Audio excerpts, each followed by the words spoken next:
Good evening, everyone, and welcome to the AI Safety Asia Tokyo Roundtable. I'm Melissa, and it's my honor to open today's event.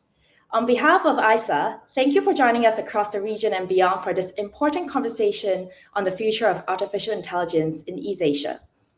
AI is advancing at a remarkable pace, unlocking extraordinary opportunities for innovation, growth, and problem solving.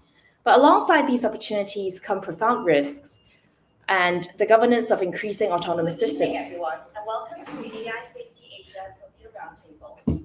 That's why today's roundtable is dedicated to a central question. How can East Asia pursue rapid AI innovation while ensuring preparedness, safeguards, and strategic foresight? We have a rich program ahead. We will begin with a keynote address that sets the stage for Japan's role in shaping global AI governance. Following that, we'll move into a panel discussion featuring leading voices from academia, policy, and industry who will impact the urgent challenges and opportunities of AI safety in the region. And finally, we'll open the floor to questions from you because this is a dialogue and your perspective matters. To open this discussion, it is my great pleasure to introduce our keynote speaker, Joël Christoph, the founder of 10billion.org, a Japan-IMF scholar and economics PhD researcher at the European University Institute. He was also a fellow at the Harvard Kennedy School. Today, he will share his insights on Japan's role in the G7, the Global Partnership on AI, and the Hiroshima AI Process, and how these effects can help strengthen both national strategy and regional cooperation in AI governance. Now, I'll be passing the time to Joël. Hello, everybody. Thank you very much for inviting me today. I'll be speaking about Japan's approach to AI governance. I will be speaking today as an independent analyst and scholar in a personal capacity, so the views that I'll share are my own and not representing any government or institution. Next slide, please. Yeah. So I want to first begin with a striking reality that in less than 3 years, generative AI usage has surged in many countries, including in Japan, to over 40% of internet users. Yet trust in oversight is still relatively low. And we have an opportunity for many different governments and societal stakeholders to contribute to the process of developing and deploying AI responsibly worldwide. So there's a tension at the moment between the acceleration and the caution that captures why we are here today. Next slide, please. It is also a moment of opportunity. Japan stands at a pivotal crossroads as the United States is relying on executive actions and sectoral oversight rather than a single comprehensive AI law, and the European Union's AI Act is still being phased in after entering into force in 2024. Japan has quietly been emerging as an architect of something that we might call a third way that bridges innovation and safety, learns from both Eastern and Western approaches, principles, and practice. And this isn't just theoretical. In May 2025, Japan enacted the Act on the Promotion of Research and Development and the Utilization of AI-related Technologies, which can be shortened as the AI Promotion Act. And through the Hiroshima AI Process, Japan now leads 56 countries and regions in the world's largest voluntary AI governance framework. Further, with a government plan of up to 10 trillion Japanese yen to support domestic semiconductor and AI projects announced in 2024, Japan is backing vision with concrete resources and action. So the question isn't whether Japan will lead, but rather how Japan's leadership will shape the future of AI in Asia and globally. Next slide, please. Let's consider the third way. What exactly do we mean by this? Next slide, please. One way to consider Japan's approach is that unlike Europe's prescriptive regulatory approach or America's relatively hands-off approach in recent times, Japan has been developing what might be called agile governance that is rooted in Society 5.0, which is a vision of technology serving human flourishing. And the philosophy is simple but profound. It's not about restricting AI to protect principles, but rather using AI to realize the principles. So seeing the AI as a means to an end for the kind of society one would like to live in. This means voluntary guidelines that evolve with technology, not rigid laws that become obsolete before implementation. And it also means treating companies as partners, not as adversaries. It means recognizing that in a field that is advancing as rapidly as AI, flexibility is not a weakness, but it's a strategic necessity. This approach builds on Japan's successful Data Free Flow with Trust initiative from 2019, which taught Japan that global cooperation requires balancing openness with safeguards, and the lesson became foundation for a lot of the thinking relating to AI. Next slide, please. One of the hallmarks of Japan's approach is based on the framework of the Hiroshima AI Process, abbreviated HAIP. Next slide, please. The Hiroshima AI Process represents Japan's diplomatic achievement in technology governance in recent times. In just 7 months during the G7 presidency, Japan accomplished what many thought would be very difficult, which is consensus among nations that had relatively different fundamental approaches to AI governance. The framework rests on 2 pillars. The first is on international guiding principles for all AI actors that cover issues such as transparency, accountability, and human rights. And second, a code of conduct that is specifically for advanced AI developers, including concrete measures like red teaming and content provenance or watermarking to help identify AI-generated content. But what makes this truly remarkable is that it is voluntary and 55 countries plus the European Union have joined. It's non-binding, yet major tech companies are implementing it, and it works not through the strict top-down enforcement, but through creating shared expectations and peer accountability.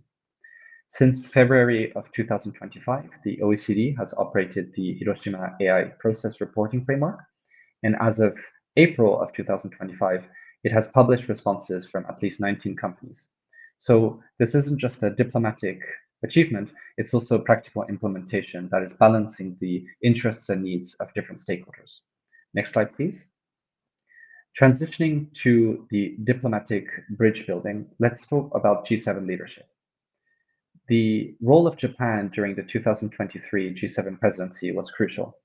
Japan faced a difficult task of trying to bridge the gap between the United States' innovation priorities and the European Union's rights-based regulatory approach.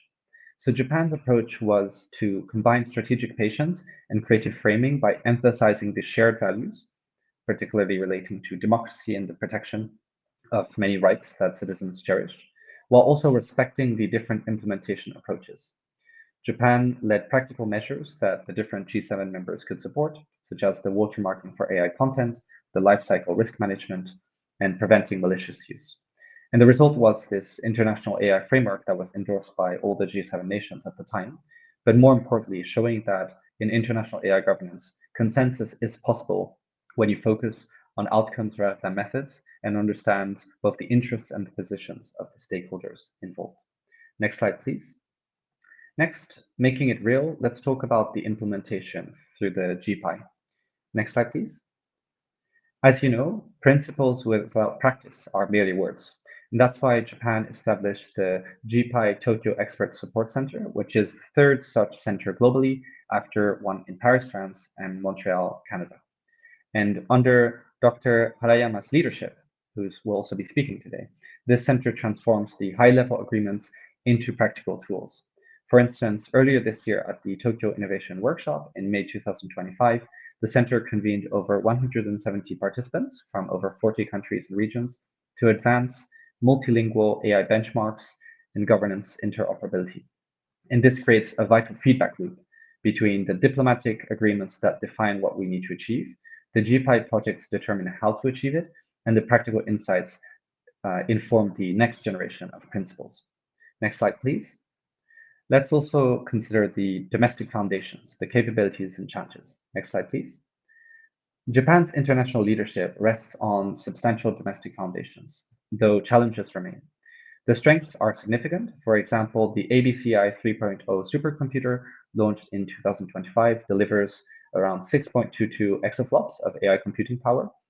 The Fugaku remains among the world's most powerful supercomputers, and the Rapidus began test production of advanced 2-nanometer circuits in July of 2025, making progress towards domestic semiconductor capability.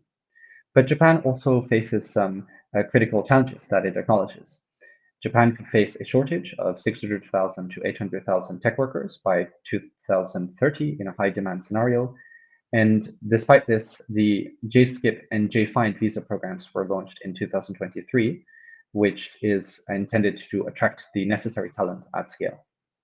So while there is excellent public computing infrastructure, there's also a dependency on foreign inputs and chips for commercial AI. These are not insurmountable challenges, and the government is also working on these. Next slide, please. Focusing on actionable recommendations. Again, these are my suggestions in a personal capacity. Next slide, please. To draw attention to 5 key initiatives that Japan could implement in 12 months to strengthen its regional and global AI leadership, I would suggest first establishing an East Asian AI incident registry that builds on the OECD frameworks and creates a regional database for sharing AI safety incidents and solutions, and the transparency would build trust and accelerate learning in the region. The second is to launch an AI assurance sandbox for SMEs in Southeast Asia. This could provide simplified Hiroshima AI Process compliance tools and membership for smaller companies across Southeast Asia, and make governance both accessible and straightforward for many firms in the field. The third is to develop an AI governance interoperability map. So to create practical tools that show how Japanese guidelines align with the European Union, the United States, and the UK's requirements, and to reduce the compliance complexity for companies. And fourth, to institute compute transparency reporting, such that major AI developers could report significant training runs, help governments understand and plan for AI resource requirements. And the fifth is to leverage the government procurement.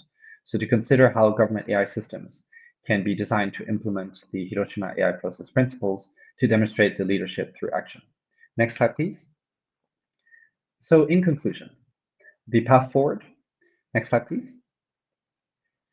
We may consider that Japan's third way approach is not a compromise. It's more of an architecture. It builds the framework that accelerates innovation because it addresses safety concerns, not despite them. The convergence of Japan's institutional capabilities, technological infrastructure, and international leadership can create an opportunity. And with 55 countries in the Hiroshima process and 10 trillion Japanese yen committed in investments, there's a foundation that has been set. But success isn't guaranteed. It requires bridging the talent gap, achieving semiconductor capabilities, and critically ensuring that the voluntary frameworks deliver accountability in a real sense. So the next 18 months will determine to what extent this third wave becomes a template for AI governance or remains more of a vision. The choice is in the hands of many people, but the timing is crucial. So as we gather here virtually today, representing different nations and perspectives, let's remember that Asia doesn't need to choose between innovation and safety, or between economic growth and human values. The experience of Japan suggests that it's possible to pursue the different goals at the same time. And more fundamentally, the future of AI governance shouldn't be about just control or constraint. It can also be about creating the conditions where transformative technology serves human flourishing for all of humankind. And this is not just a vision for Japan, it's a vision that the whole of humankind perhaps deserves. So thank you, and I look forward to our discussion.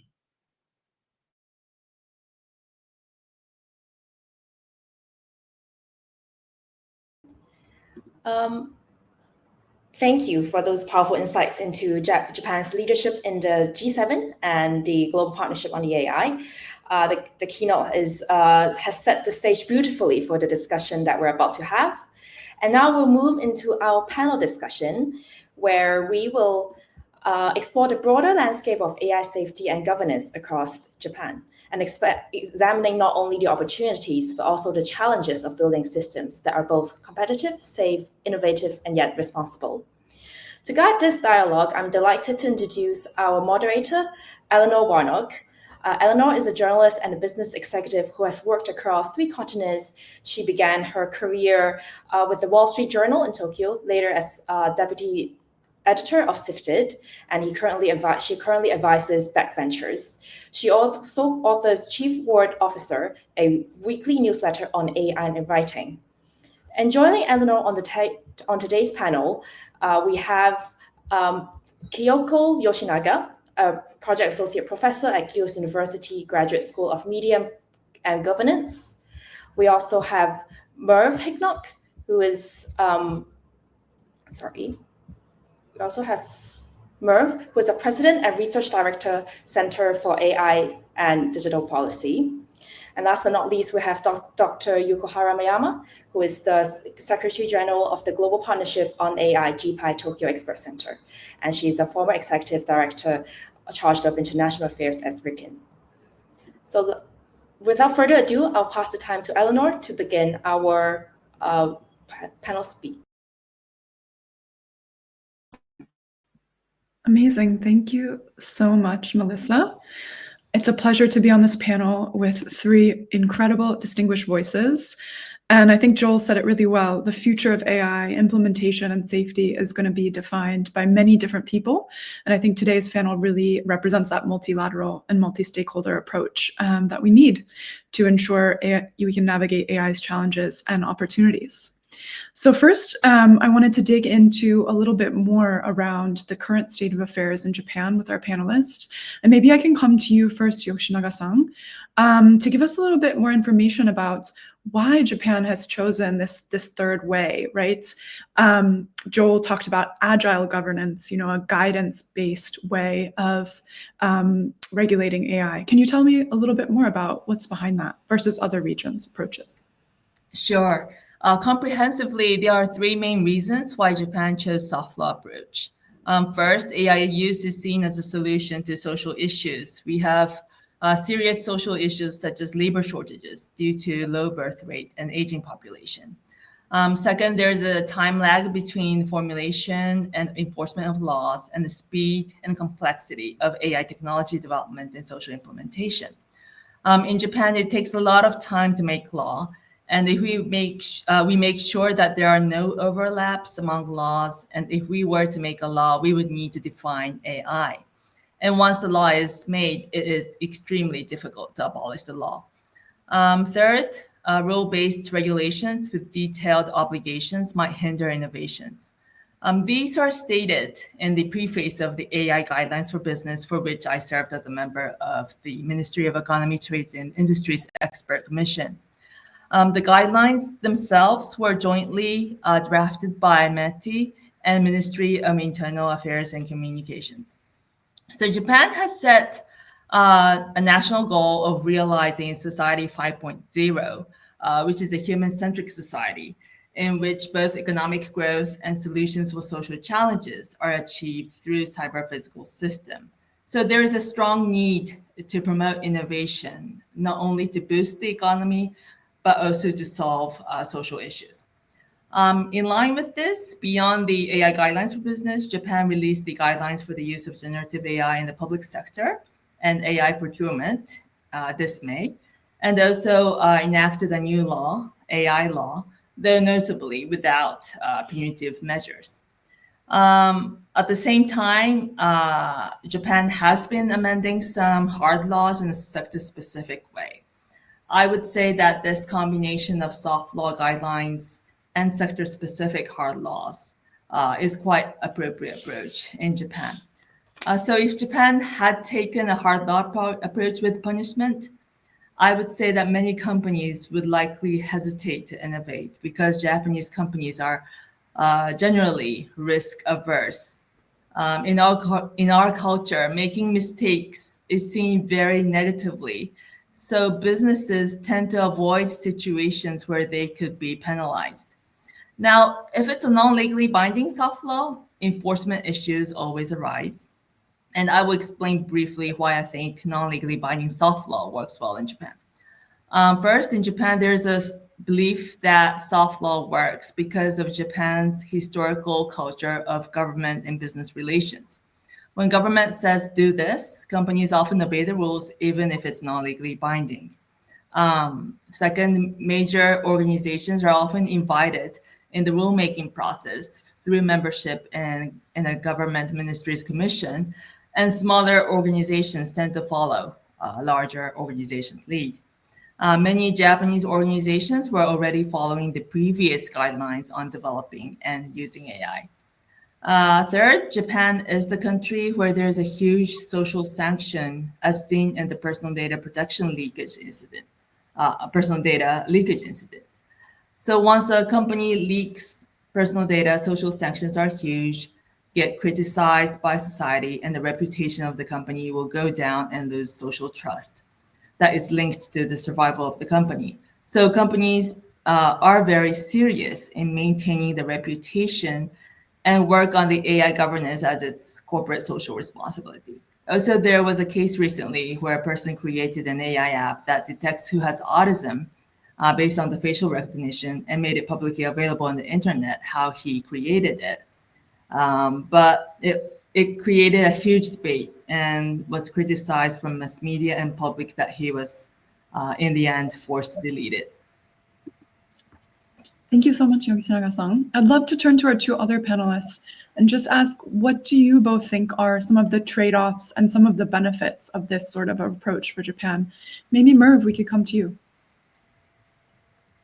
Sure, and I just wanted to first thank you for being able to speak alongside two great minds here, but also with your moderation, Eleanor. I appreciate the opportunity. Just to follow up on also Kyoko's comments, which I generally agree, the biggest comparison that we see between Japan and naturally the EU AI Act right now, right? But we also forget that one of the objectives of the EU AI Act was actually to harmonize and make it easy for 27 members of the European Union. So they were trying to provide a holistic horizontal guideline so that individual countries did not come up with their own separate, maybe confusing, maybe conflicting regulations. I think Japan being a single country, providing a national legislative approach, has both the luxury to provide the guidance, like to prefer a guidance approach, but also, as mentioned, there's a significant trust in Japanese companies prioritizing safety, prioritizing reputation, even in the absence of regulations, even in the absence of sanctions, because they are more attuned to the consumers, more attuned to the implications on their own brand. So I think that there is, I'm not sure if there is any trade-off for safety or competitiveness in that manner. I think it just makes hopefully future Japanese products differentiating themselves, because and like bringing better products to the market for all of us, and differentiating themselves, that this can happen, right? We can prioritize safety, we can prioritize people's rights, dignity, and create good products in the meantime. So I'm not sure if there is actually a particular trade-off. We will see hopefully some better products out of this. What do you think about that, Dr. Harayama? Are there any trade-offs? Okay. Just to call me Yuko, I like to jump in, bringing another perspective on Japanese approach. Joël, he described perfectly the situation and a very in-depth analysis on that. And why Japan in this way? As you mentioned, it's not 1-0 story. Innovation versus safety or something like that. We need to have both. And it is not only within the Japanese context. Everywhere you go, globally, in each country, if you want to promote today innovation, it's not just innovation by sea, because so many in technology, they have a huge impact on society and a huge impact on the way we live, human being acting mutually. in this way, we need to have not just promoting innovation is anymore the case, it should be anymore the case for any governments, but taking account of all these social and institutional impact at the same time. So it makes it very complex for government to take policy actions. That's why in Japan, I was in the government when we have promoted the idea of Society 5.0. It's not a question of identify key technology and just invest and go ahead. But what it needs is really designing a future society, not only by the government, not only by the industry sectors, but all together. That's a shift from innovation first to society or human first. That's why we talk about human-centered approaches. And thankfully, nowadays, with AI promotions, OECD took really the initiative to set up AI principles. But first of all, we talk about human-centered AI. That's where we are. And also the way we implement the framing, the advancement of AI. As Merve described perfectly, we are a single nation and quite homogeneous in that way that it's quite easy compared to other institutions like European Union to achieve kind of consensus, having a common goals. But even though today we try to respect diversity and make value of diversity, including Japan too, in the way that it's anymore the same Japan than 50 years ago when I was young students. So that's why we need to find some way, new way of advancing society, making really kind of framing different policy action, including innovations. That's why not just looking after European Union, not looking after the US, what they're doing, but trying to find something pragmatic and also implementable, and having kind of test field to not have strong regulation, but at the same time providing guideline. And finally, we have today AI law in Japan, but if you look at in detail each single article, it's not imposing to you any concrete actions, but providing to the government, if something negative happens, they have a way to react. So it's kind of new tentative framing a law. And I think AI is really perfect, ideal item to be tested, to be innovative regulation. I stop here.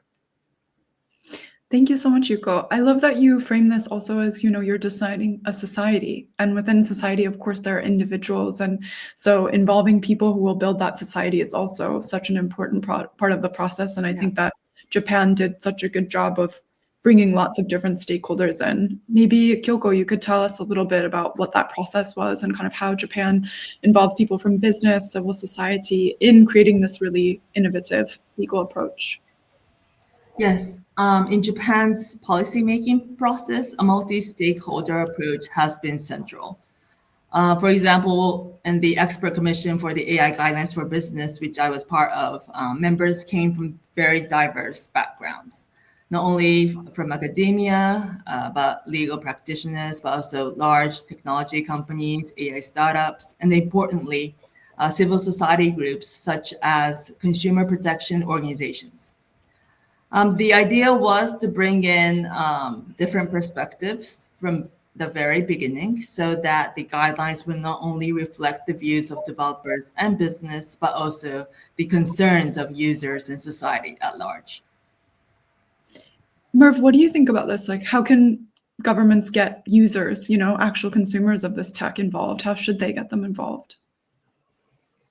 Public participation is critical, right? So it is at CIIDP, at Center for AI and Digital Policy. This is actually something that we look at 80 different countries in our annual publication called CIIDP Index, AI and Democratic Values. We consider public access to information, in this particular case, access to AI policy information, as well as public engagement as critical elements of the democratic process. So we look at how governments actually enable this, right? So in Japan, there has been a number of public comment opportunities over the last few months or over the last year and a half, ranging from the copyright, like responses to the reinterpretation of the copyright law, especially for creators, public comments towards the formulation of the public procurement guidelines for the government, as well as there was a report that was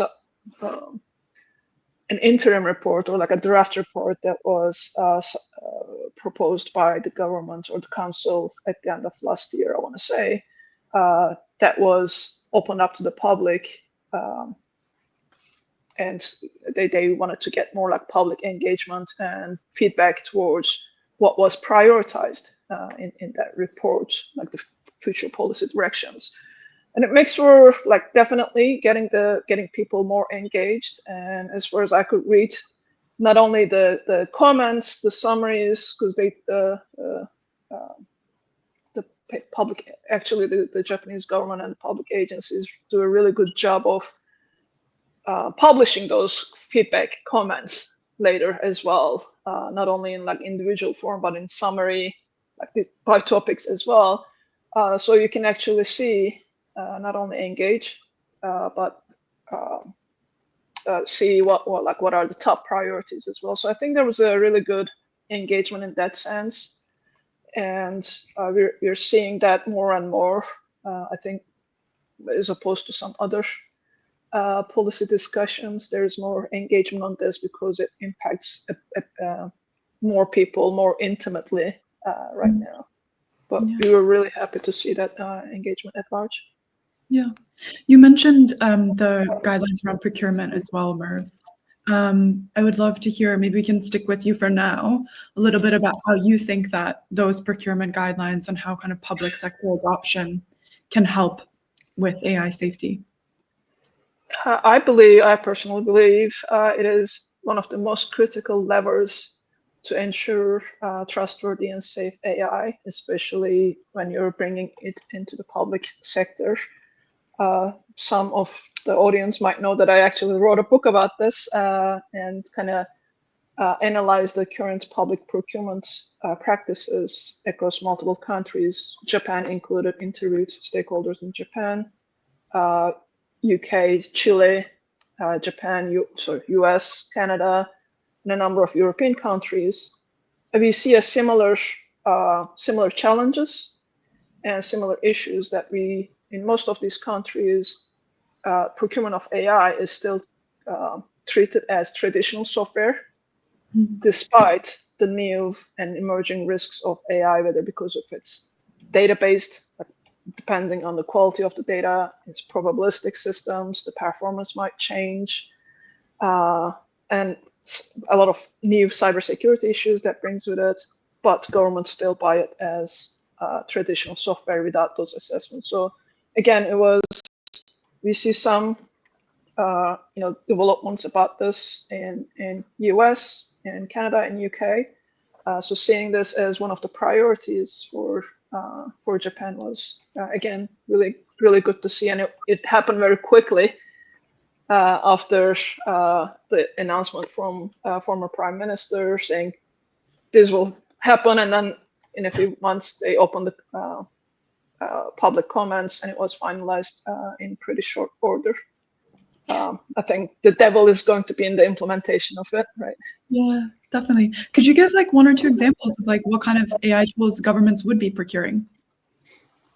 Anything from things that make you submit like engagement with the citizens. So citizens might come into a website and try to figure out how they can apply for things, how they can access certain services, where they can, get information. So it might be as simple as a chatbot enhancing the access and ability to get services.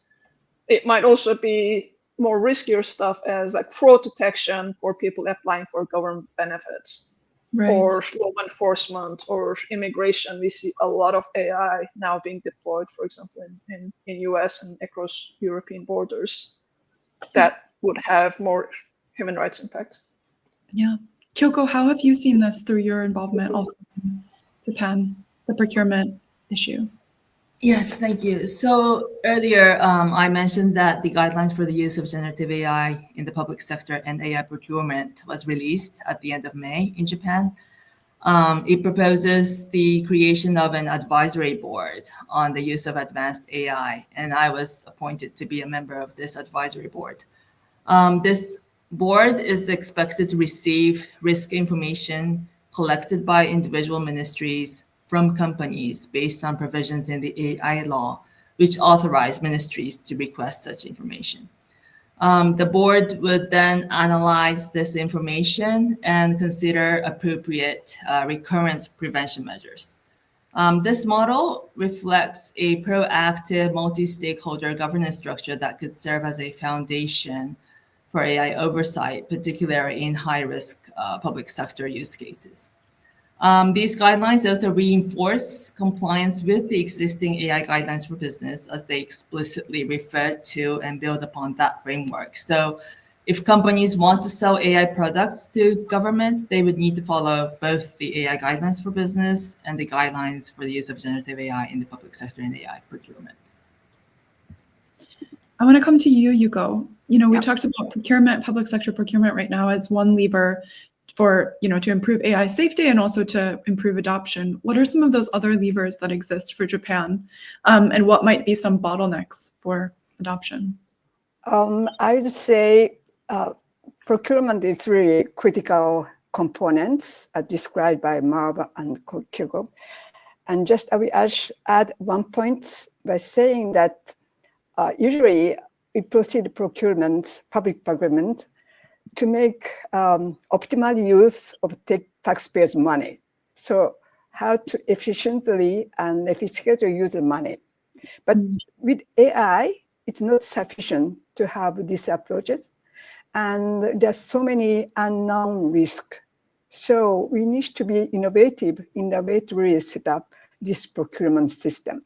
That's why, as Kyoko described, it's really underway to really brushing up and seeing it's not really a definite way of doing, but to be agile in this way. So just one point.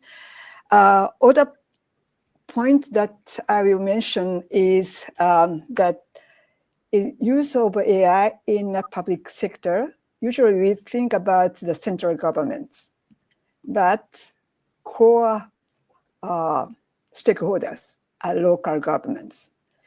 And also, based to the local governments counterparts, it's not always big companies, well equipped with their internal system to check availability and just technology, but mostly SMEs. So we have two levels of difficulties or challenges in the way that local government, they don't have, many of them, they don't have really expert within their institution to address all the challenges of AI when they want to introduce within their businesses. And also, secondly, the counterparts that you can make the procurements be mostly local companies. And also, they are just at the beginning of starting to use AI. So dependence is really, I would say, we have to really better equip local governments as well as supporting SMEs. Of course, there are many startup companies in AI, but not all. So that's why we have to really support them in guiding them again, not imposing them the rules of the game, but just we have to be innovative in a way to really encourage SMEs to work in this area and really accompany local governments. That's such a good point, definitely. And so I guess that also, not having experts in local government and also working with these local companies that don't have that expertise can be one of those bottlenecks to adoption. Are there any other bottlenecks that you see in Japan as a whole, maybe broader than public sector procurement? I would say it's not only the case of Japan, but within the framework of G7 meeting this year, presidency under President Italy, they are really keen about engaging SMEs and supporting SMEs to AI adoptions, use, and also how to make sure that they were using in the right way, respecting the human rights and so on. So I think we need to have kind of international collaboration in the way to identify how better accompanying them. And also, if I look at the EU, there's so many constraints, many restrictions, and then we need to have kind of simplified procedure specifically for SMEs, and we can collaborate between Japan and other countries to find what's the core parts that we have to impose and to make sure that it is really in line with some values. Thank you, Yuko. Maybe we'll come back to you, Kyoko. Can you talk a little bit about some of the other challenges that exist in Japan to adoption of AI, and then also, just for these regulations to have the right effect? Yes. So domestically, a regulatory bottleneck has been the siloed nature of government agencies. The new headquarter and advisory board are expected to help coordinate across these divisions. Institutionally, the bottleneck is that senior management often does not fully understand the need for AI governance. From my own experience in a AI development division, it is crucial that management recognizes the risks of AI and communicates effectively with the teams on the ground. Yeah, definitely. Merve, can we come to you on the subject of bottlenecks and challenges? What are some of the risks that are also going to come up that AI regulation is going to have to deal with in Japan? You mean emerging risks? Yeah, emerging risks. Yeah, both short-term and kind of long-term ones.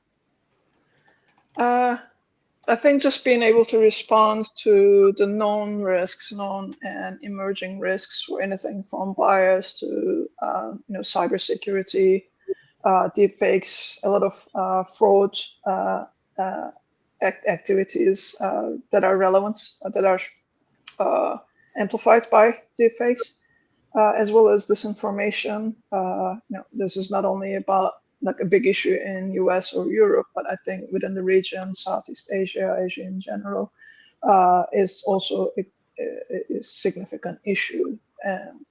So being able to respond to those, misinformation, disinformation, cybersecurity challenges, along with all the other ones that we already knew, such as privacy, bias, etc. I think those are going to be the critical ones. If I may, though, I would also like to add one more thing to the bottleneck piece. And again, not necessarily specific to Japan. I see this as an issue with every single country that we assess, is enforcement capabilities, right? We don't necessarily need to create AI-specific regulations for everything. We do have existing regulations for many things like non-discrimination, deceptive business practices, unfair business practices, etc. But currently, within the agencies or government organizations that are authorized to enforce the existing laws, let alone new ones, there are significant capacity and capability issues. So I think that's also something, a significant bottleneck across the board, not only Japan, but we are seeing the same things in the US or European regulatory agencies as well. Yeah, definitely. Maybe Yuko, do you want to talk a little bit about that? How can you, coordinate and, do that kind of, enforcement across by working between countries? What does that look like? There are many international forums to discuss about AI governance. To start with the OECD, very leading role for more than 10 years now. And also there are many much more bottom-up type of actions. And Merve is really leading one of, making sure that nobody left behind. And this is the way, but what's happened today is that, for example, if I take the case of OECD, they are opening the door to non-members. That means inviting Global South countries to be on the table, discussing, and then making parts of their debate. But at the same time, the way they are running their committees and so, it's by consensus. That means all countries should agree on some. And when you have many crises around the world, not only related to AI, but more generally, it's become much more difficult to make consensus, even in the field like AI, which may have, it's kind of common challenges, but at the same time, it's also competitive edge for any countries. And also, given that it may have huge impact, not only society, but on some like defense system, safety system, security system. So it's really become not so easy to have coordination globally. So the way will be to have some kind of, not gathering all countries, but partially. So having a common, sharing same value, many countries are gathering together. One of them, I would say, Global Partnership on AI is one of the example. Even started by G7 framework, but we have much more larger countries within. And also I would say Hiroshima process, as it has been described by Joël, not only limited to G7 countries, but friends of Hiroshima process. And given that it's kind of voluntary participation, it's facilitate the way that you can be linked, or you can, if you are not so happy, you can go out. So I think today we need to have very flexible and not rigid structure to make sure that we can work together. And it is much more difficult to handle this kind of association because you are not bounded by the rules or regulations. But at the same time, it's demanding in the sense that you are engaged. You are committed to do something together. So it may become more powerful to set up something new. And for me personally, I think AI is a field we need to have engagement, commitment to make sure that we are advancing in the right way. So the proposal from Japan, Hiroshima AI process, as quite flexible not so rigid, but I think we can make kind of test, global scale test of this new type of institutions, and we can see how it works. And for that, we have to support them. I think I'm not just, that's because I'm Japanese, but I'm just supporter of Hiroshima AI process. Kyoko, I'd love to come to you about this, topic of, we're talking about interoperability, right? So we're talking about how can we coordinate between all of these different international actors so we don't have some sort of regulatory race to the bottom, right? What do you think of that question, the interoperability question? Yes, so as Dr. Harayama just mentioned, I feel that sustained international collaboration is essential if we want interoperability. Of course, in an ideal world, all countries would agree on a single rigid rule. But if we look at the history and even at today's situation, that is very unlikely. A more realistic and sustainable path is principle-based agreement, while respecting each country's decision.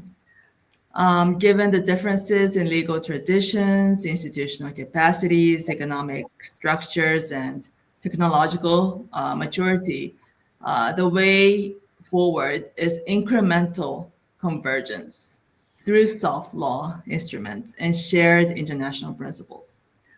Such frameworks can set common goals while still giving countries the flexibility they need in implementation. Yeah, Merve, I'd love to come to you on the interoperability thing as well. Obviously, there's the piece of collaboration between different governments and regulatory bodies, but let's come back to also how can we create international policies that are also respecting the rights of individuals and respecting the impact that these tools have on regular people everywhere. How can that fit into this whole big puzzle? I think it's important to look both like up and down. For us, the most interoperable framework for human rights is the Universal Declaration of Human Rights, right? As the core of core framework to protect both the rights and the dignity of individuals and societal groups.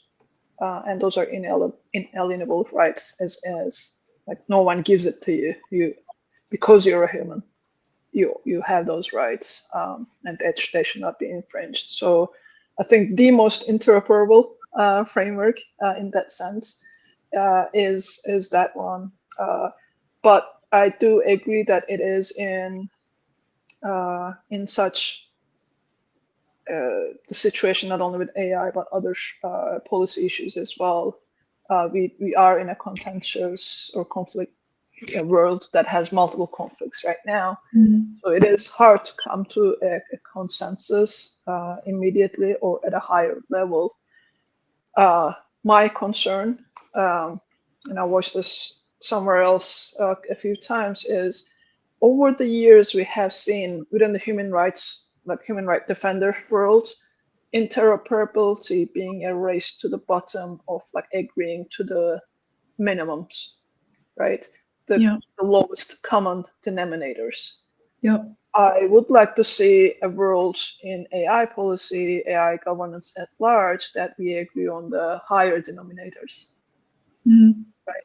The ones that put humans, consumers, citizens at the forefront, their safety, their well-being, planetary well-being, and we center those first instead of hopefully profits or government power.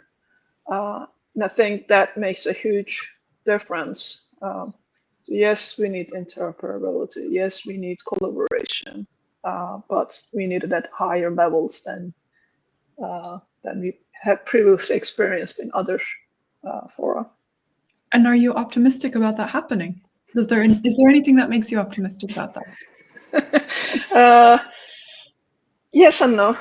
Obviously, there are a lot of political pressures that make me concerned, but there are also really good initiatives like Hiroshima AI Process, like some of the conversations that are happening now in UN and OECD, etc. That gives me a lot of hope that we are able to build on the previous successes over the last decade on AI governance, global AI cooperation. One recent thing that gives me hope was at the UNESCO summit last month, I was going to say, but we're already in September. In June, UNESCO held its third annual summit in Bangkok, and one of the initiatives that was launched was this informal network of AI regulators. And these were the regulators that had similar concerns to what we're discussing right now about whether it's like conflicting decisions about the same questions. We don't know what we don't know. So even the regulators, like I said, don't have ideal capacity and capability. So they might ask, best practice questions to others and coordinate in an informal manner, right? Mm-hmm. And learn from their own experiences, from each other's experiences, good and bad, experiences. So UNESCO, with the initiative of UNESCO, and I believe the Dutch government, they had launched this initiative as like the EU supervisory authorities, network of EU supervisory authorities. And at the latest UNESCO summit, this was launched as an international network of supervisory AI bodies.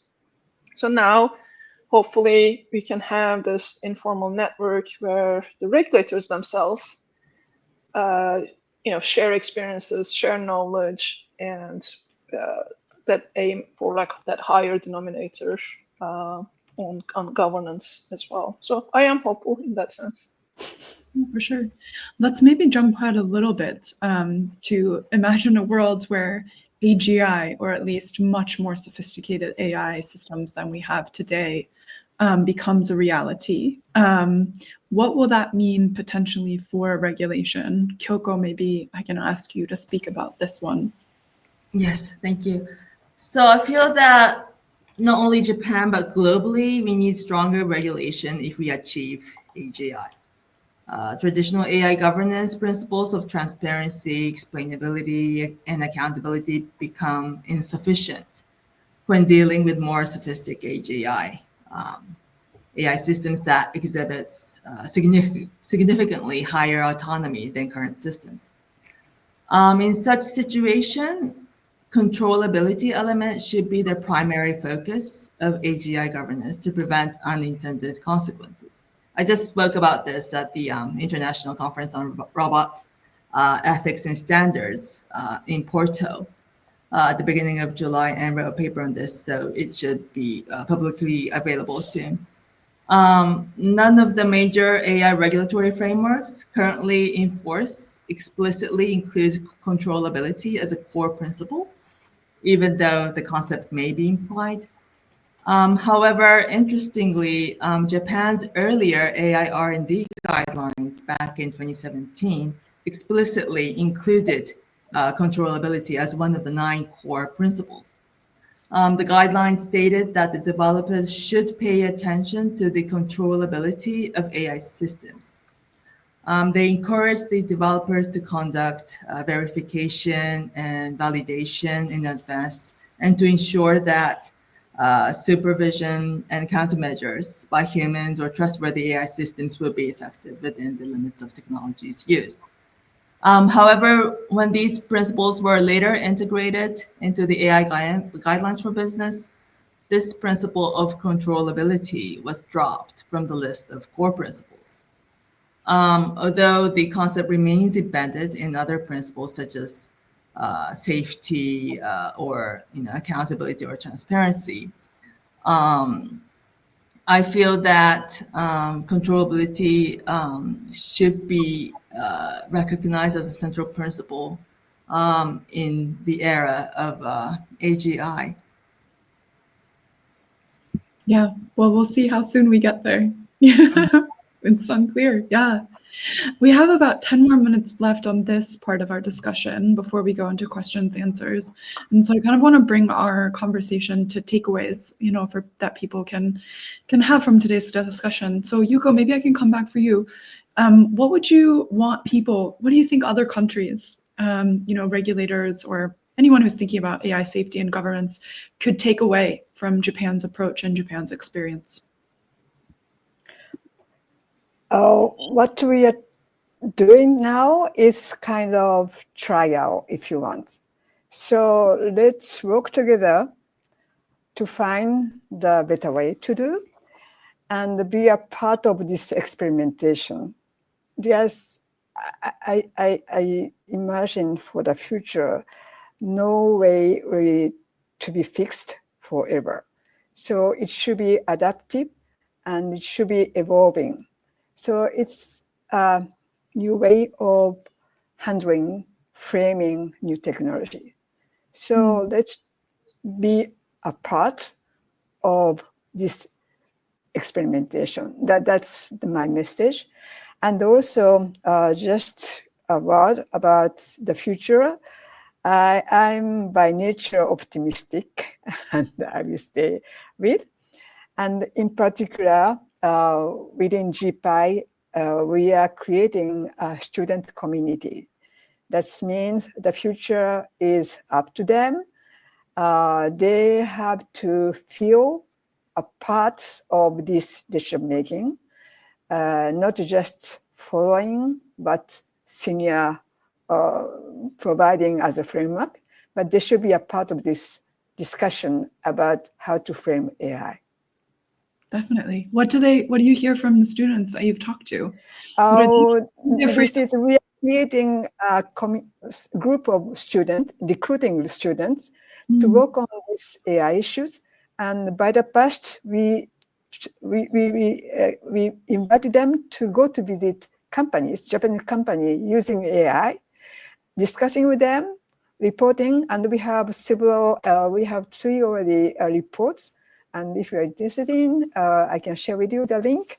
And we see the evolution of Japanese company through time. That's amazing. Sounds so interesting. Merv, what would you say that international community could take away from Japan's approach? Definitely what we hold is, as Yuko said,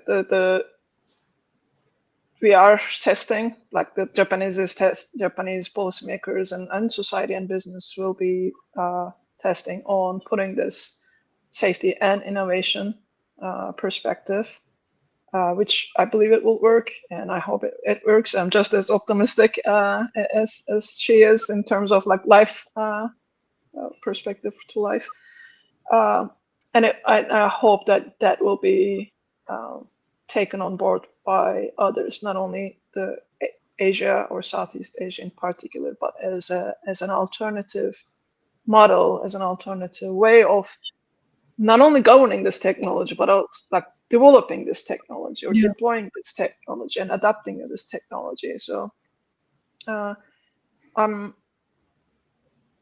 hoping that's the method that they take away. And I could not agree more to what she said about the more voices, especially younger generation, being involved in these conversations as well.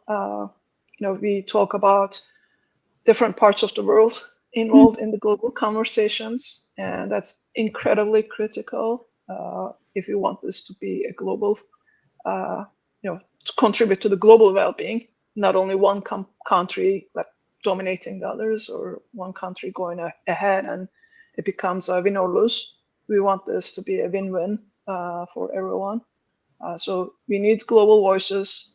We need all parts of the society to be involved, and we definitely need the younger generation to have a strong say in what they would like to see in the future. Definitely. How have you seen like some good examples of bringing everyone in so that no one's left behind? I think for us in the AI policy, I will do a shameless plug for our Center for AI and Digital Policy. As you might know, we are running AI policy clinics for the last 5 years. We just started our 6th year. And over that last 5 years, like this was the exact reason why we wanted to deploy this, train people, train future AI policy leaders who were not at the table, right? And do that globally. So So far, in the last 5 years, we trained more than 1,500 professionals in 122 countries, to be exact. Wow. So these are people, technologists, lawyers, policymakers, government officials, academics, etc., who are now more engaged in the policymaking as well as the implementation. And for us, our mission at the center is centering, putting human rights, democratic values, and rule of law at the core. So we hope that we were able to be this like amplifier, multiplier force for all of our alumni, CIDP members to go to implement these in their respective countries. So it works. We have a model. We have seen that it works. We just want more of it. Yeah, definitely. Kyoko, let's come to you. What can other countries, other regions learn from Japan? Yes, so engaging in global process is essential to ensure access to shared standards and expertise. One of the values Japan places great importance on is building shared values and harmonization, while at the same time respecting each country's own initiatives. Based on this principle, the Hiroshima AI Process Friends Group was created, and Japan has also been active in the OECD and GPAI. For countries with emerging AI ecosystems, participation in these frameworks is especially valuable. It allows them to build capacity and benefit from collective knowledge without needing to reinvent the wheel.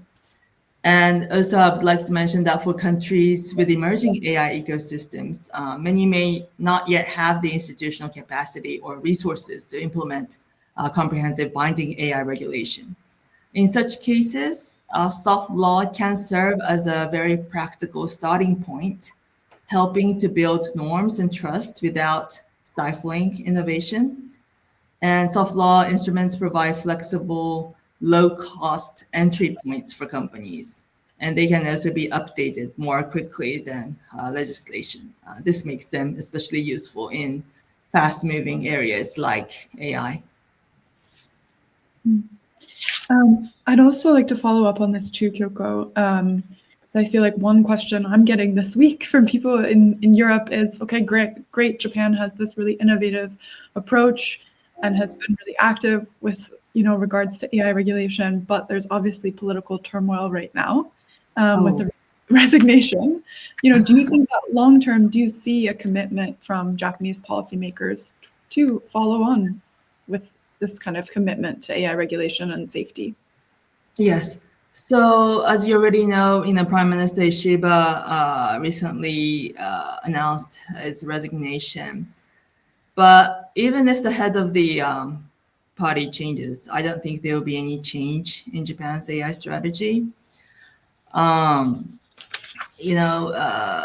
Earlier, Prime Minister Ishiba said that when we enacted the AI law back in May, he said that with this law, which both promotes innovation and addresses risks, we aim to make Japan the easiest country in the world for AI research, development, and implementation.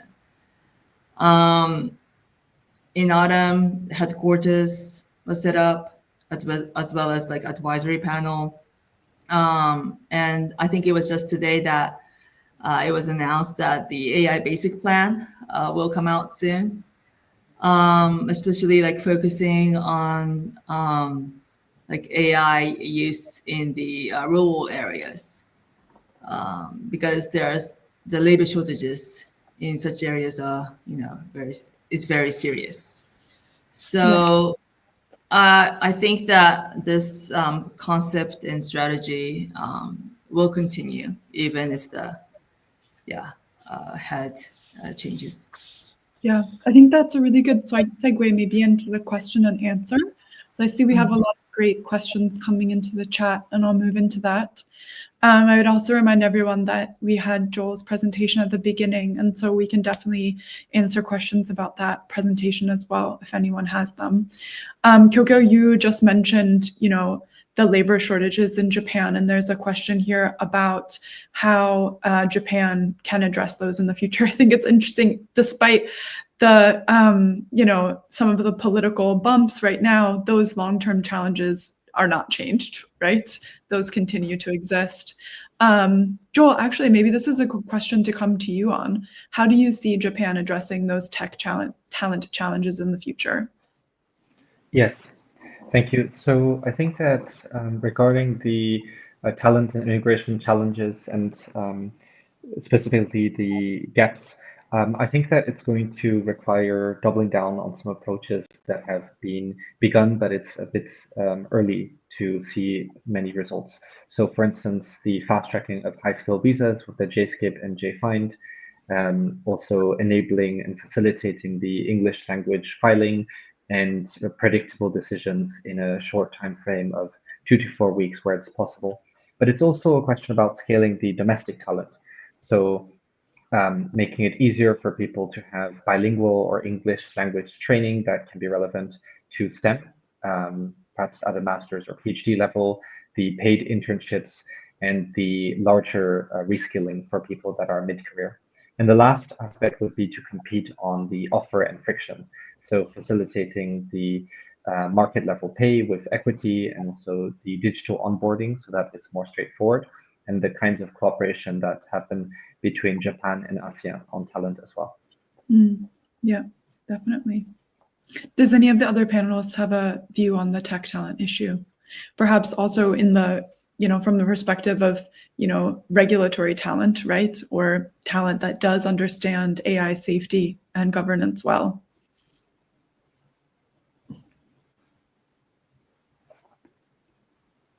Yuko, do you want to come in on this one? If I look at what's happening within Japanese companies, you have decision making done by the top executive level and executed by the young people. And today, they have objective to introduce AI within their businesses and use of AI.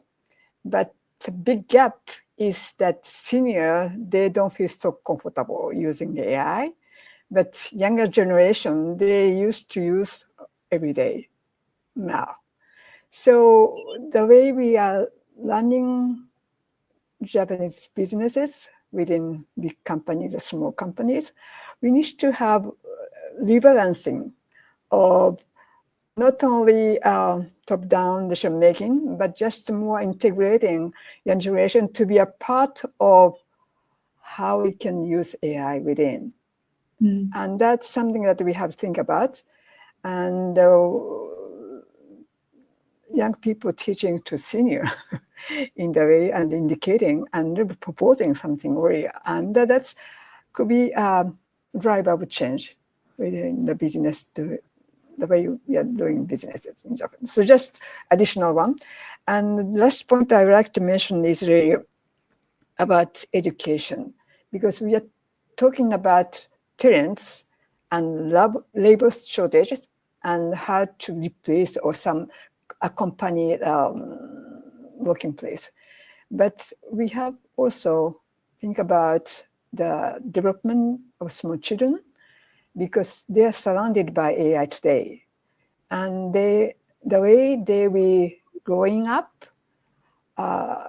learning social values, learning interaction between children and with a human relation, it's to be impacted by the use of AI necessarily. And then it could be creating new environment for the development of children. It's really not the same than my generation, my children's generation, but when I see my grandchildren today, it's different way. So we should be a little bit careful about positive impacts, but also something will be missing because of the this technological power. So that's something I have been thinking about. Yeah, definitely. Education is such a big piece. But I think, Japan's education ministry has also been doing really interesting things on this as well. and Japan has the benefit of being much more centralized than many other countries, and so I think it from that perspective can actually really move fast on something like this. I think that brings us to another really interesting, speaking about the potential negative impacts, right? There's another question in the chat about that says, this person is wondering, as Japan confronts ethical dilemmas like deepfake misuse and AI-generated misinformation, what frameworks and safeguards should be prioritized to ensure that AI's development aligns with society's values and protects vulnerable communities, particularly younger people? Merve, maybe this is a good question for you. I think this is not only a Japan question, it's a global question, right? Yeah. Every single country that we engage, I don't think there's any country, to be honest, that is that is not experiencing these issues of deepfakes and disinformation. And not only on a political side, as I mentioned, we are seeing deepfakes create deepfakes lowering the threshold for malicious actors to use them for identity theft, for fraud, for other elements that impact the well-being, financial well-being of individuals as well as companies, etc. So it's not only about political polarization or manipulation question. I think we're talking about a bigger question, and no country, let alone Japan, is safe from it. In terms of the safeguards, I think we have a number of possible elements that we have, maybe starting from civil or criminal liabilities for people that engage with it in fraud level, or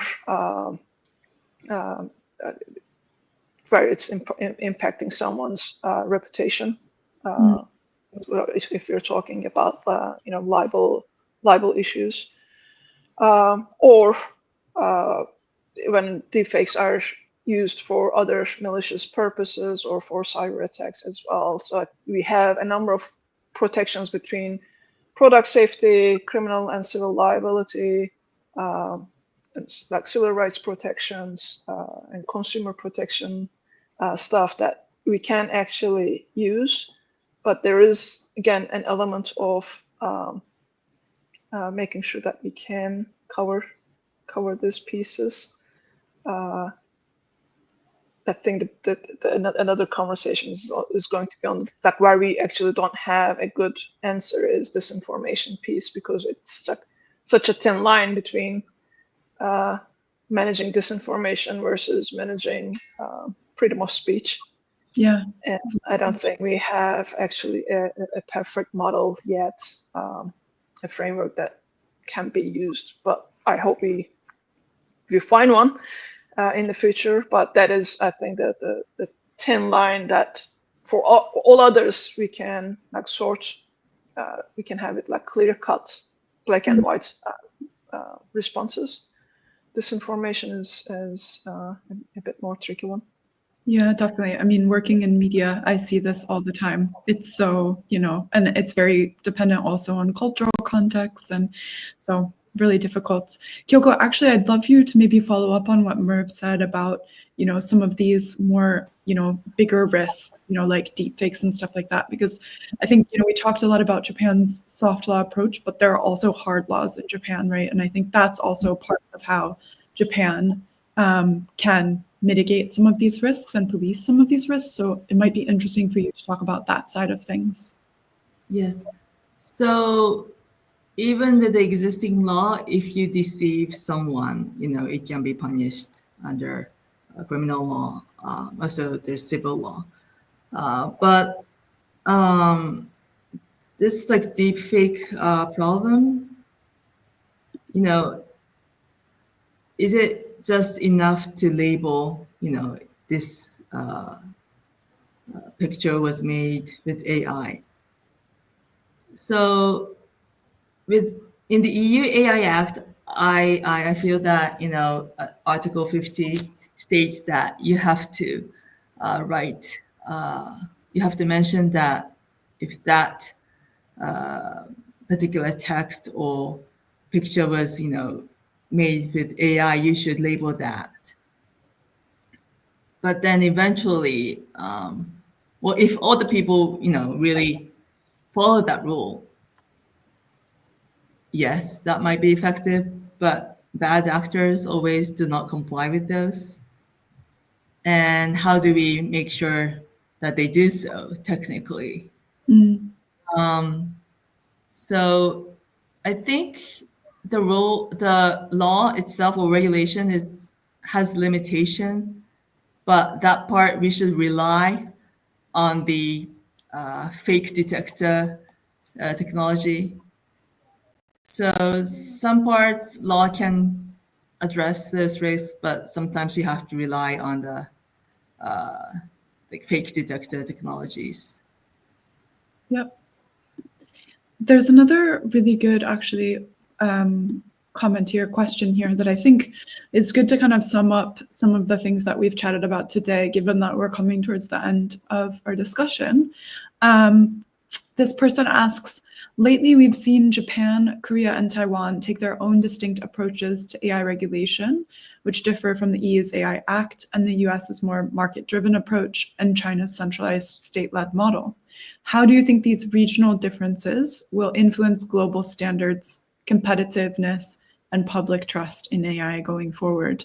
Joel, maybe this is one that I can bring to you. Yes. So first, it's a very complicated landscape, so we can't know for certain, but we can think about which actors are perhaps taking a more prominent approach on certain fronts. Perhaps the European Union is focusing a lot more on setting the legal floor within its region, whereas Japan, Korea, and Taiwan are focusing more on shaping how to comply with different types of regulations and thinking about standards, ISO, IEC, the Hiroshima AI Process, GPAI. So the center of focus there is a bit different. On the competitiveness, it's also an area where a lot is happening, but perhaps the agile sandbox first models are going to speed deployment and help SMEs in some regions, and this will change the expectations. But there will also be chip and device supply chains that bake safety upstream and try to influence the way a lot of downstream actors are facing different types of incentives. And lastly, on trust, I think that there as well, procurement requirements will be a lever that will be increasingly looked at. Third-party evaluations, incident registries, and provenance will make assurance more visible. So these are areas where I would expect some action over the next years. Yeah, Yuko, I think this is probably a good question for you as well. How do you think those differences between, the EU, US, Japan, China is going to influence global standards and competitiveness going forward? It's not so easy to foresee how we can handle these differences, because even within the region you mentioned, technology is changing so quickly, and the opinion of the people may change again, and the political decision may be changing. So it's really mobile, moving target that almost impossible to align all of them. So what will be the key in this framework is that you have to maintain kind of a channel of discussion as high as possible, in the way that if something happens, you may be able to be informed, to recognize differences, but it's important to know what's the positioning of each partner or each counterparts. Otherwise, unknown is worst thing, and that's why I think it's even you don't have common consensus-based decision making. It's important to be informed and to have very appropriate information. And that should be the basis. And also not only higher level, political level discussions, we have to keep several layer channels, including bottom-up type.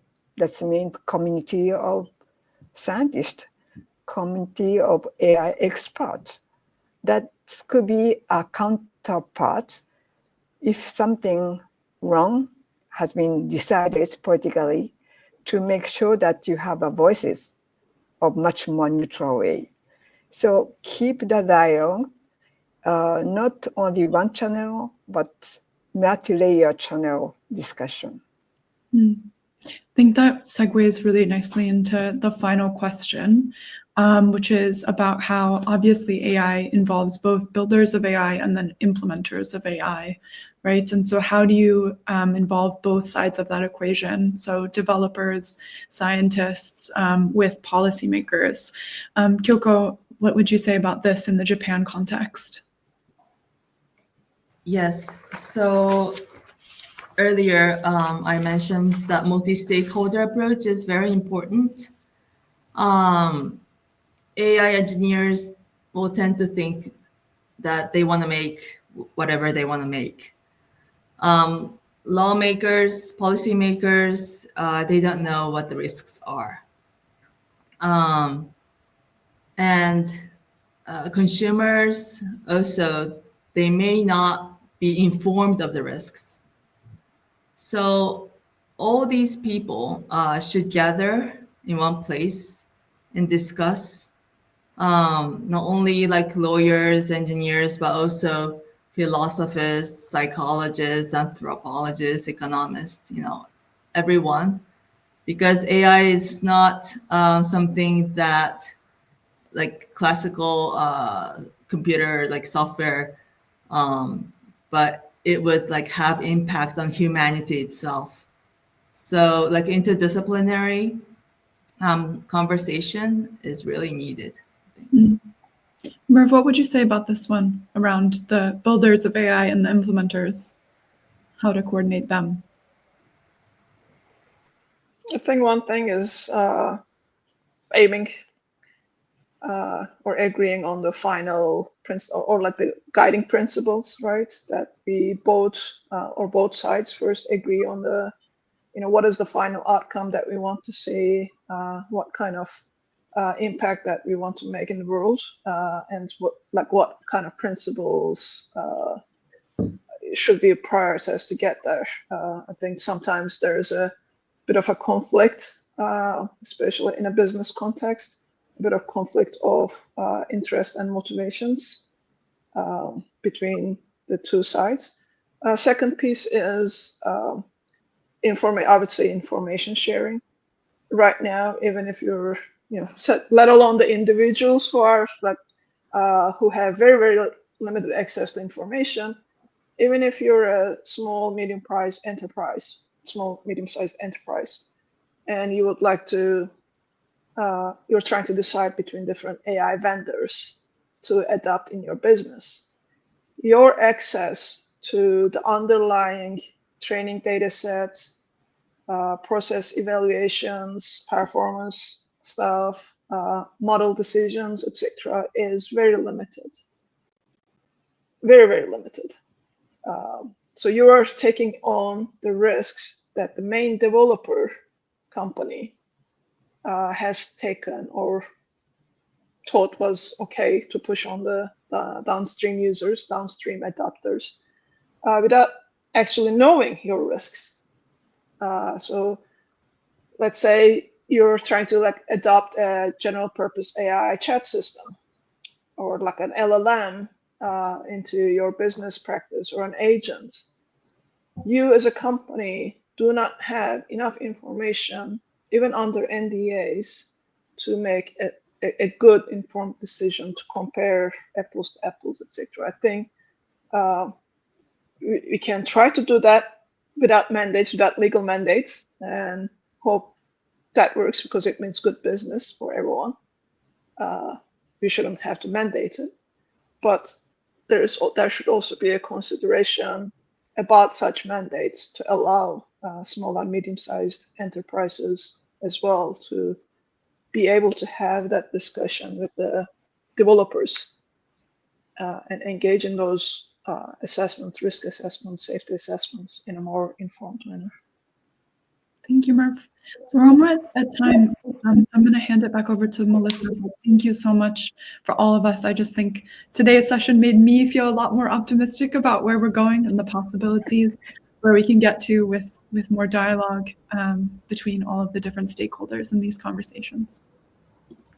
Thank you so much, Eleanor, and thank you to all our panelists, Dr. Harayama, Merve, Kyoko, and of course, Joel, for the keynote that framed today's dialogue so powerfully. And I also like to thank all of you who joined us live, submitted questions, and shared your perspective. The conversation doesn't end here. It's the beginning of a broader effort to shape an Asian way of AI governance, rooted in foresight, cooperation, and responsibility. The replay of today's roundtable will remain available on the LinkedIn page, so feel free to revisit and share with your networks. And if you'd like to stay connected, please follow us on LinkedIn for future updates and upcoming events. Thank you so much, and we look forward to seeing you in our upcoming events. Thank you. Thank you. Melissa. Thanks, everyone.